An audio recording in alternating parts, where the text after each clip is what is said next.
Hello mga kabayan. Nandito na naman ako, manggugulo sa paningin nyo. Welcome to my channel. Ngayon ay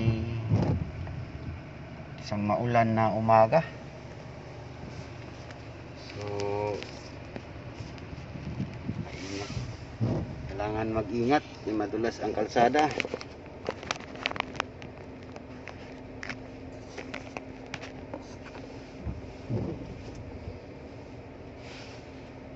Ngayon biyahe ako sa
mga kaibigan ko dyan nanonood.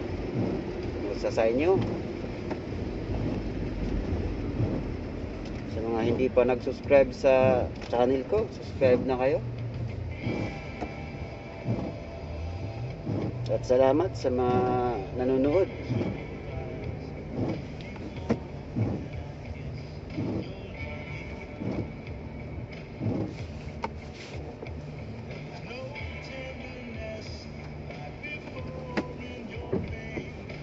Thank you sa suporta nyo,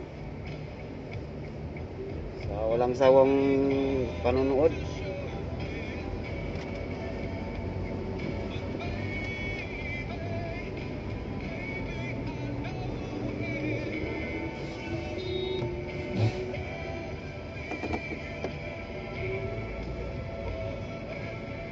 Ito rin yung kalaban ng mga traffic enforcer pag maulan. Sila rin ay bilad sa araw. Tapos pag umulan, basa rin.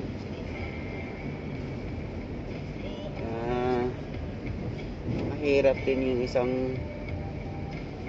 pagiging traffic enforcer. Tapos may mga ibang driver pa, sila na yung may kasalanan, sila pa yung nangaaway sa mga traffic enforcer, lalo na pag hinuhuli sila. Samantalang sila naman may kasalanan dahil sa violation na ginawa nila. Kaya tayo mga driver, respetuhin rin natin yung mga rule and regulation. Pag tayo nahuli, bigay na lang yung lisensya para alam mo na yun bakit ka pinara ng isang traffic enforcer, dahil ikaw ay lumabag sa batas trapiko. Huwag daanin sa init ng ulo kung kayo ay hinuli, dahil kasalanan rin naman ng isang driver bakit siya hinuli. So ibig sabihin kaya lang sa pinara dahil lumabag siya sa traffic violation. Kaya mga driver dyan, sundin nyo ang batas trapiko para hindi rin abala sa lalo na pag ikaw lumabag, tutubusin mo yan, babayaran mo yung violation mo. Ikaw ang violation mo ay sobra-sobra pa sa sahod mo sa isang araw, kawawa ka naman.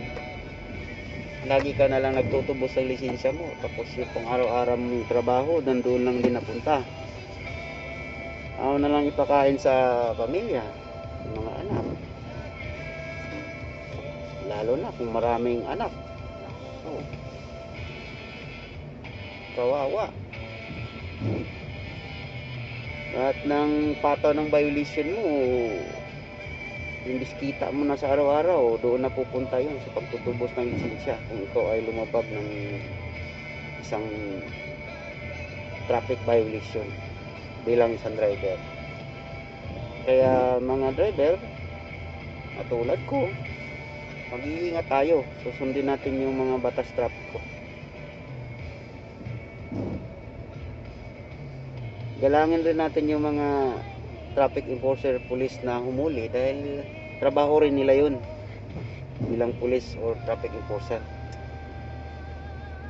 Hindi naman tayo hulihin kung wala itong nilabag na violation.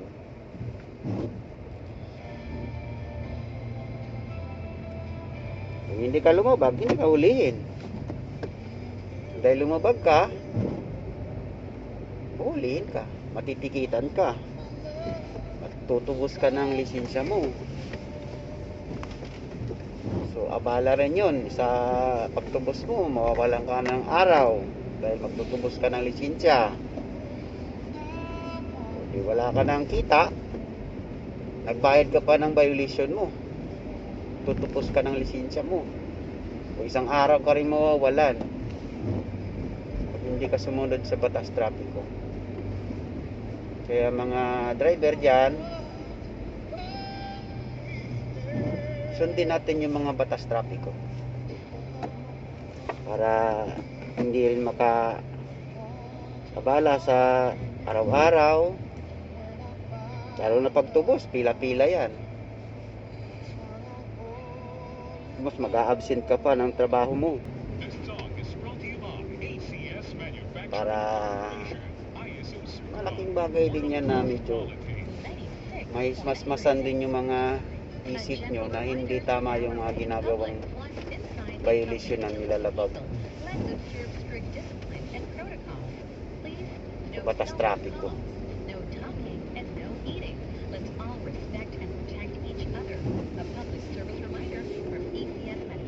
Kaya sa mga driver, nanonood. Thank you sa suporta na binigay nyo sa panonood ng video ko. Maraming salamat. Thank you po sa inyong suporta.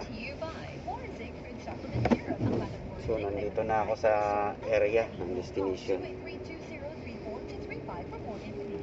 kung saan dito sa akin ang gusto. Chip, sa video. Sa video. Video. So nandito tayo sa bangko para kukunin ako.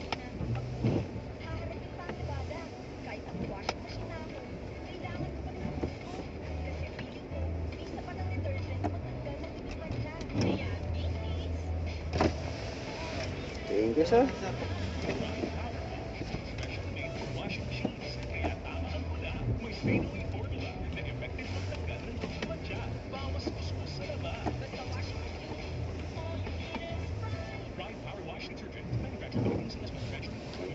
Para kailangan ko ng payong.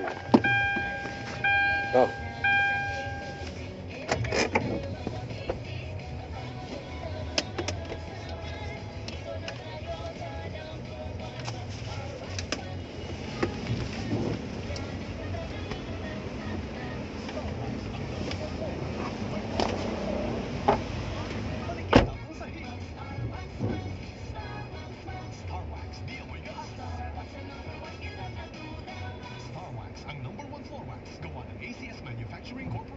ISO certified world-class quality. Girl, blooming ka at ang puti. May bago kang baba, no? Mukhang hindi ka sinasaktan. Di gaya ng dati mo. Yeah. Silk green papaya. Ang dami ka panganiban ko. Silk green papaya. Ako na nagtanggal ng harang Wala pang hapde. dahil yung guard nagtago. With your new papa. Yeah. Dapat sa ulan. Papaya soap. Silk green papaya soap. Puting walang hapde. Early 7 days. Results may vary. Para sa mabilis na pagpapaputi na walang hapde, mag-Silk green papaya soap regularly. 7 days lang. Results may Takot vary. rin mabasa.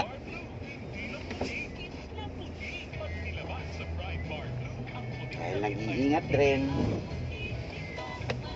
Lalo na ngayon, may pandemic, may hindi maganda yung ulan.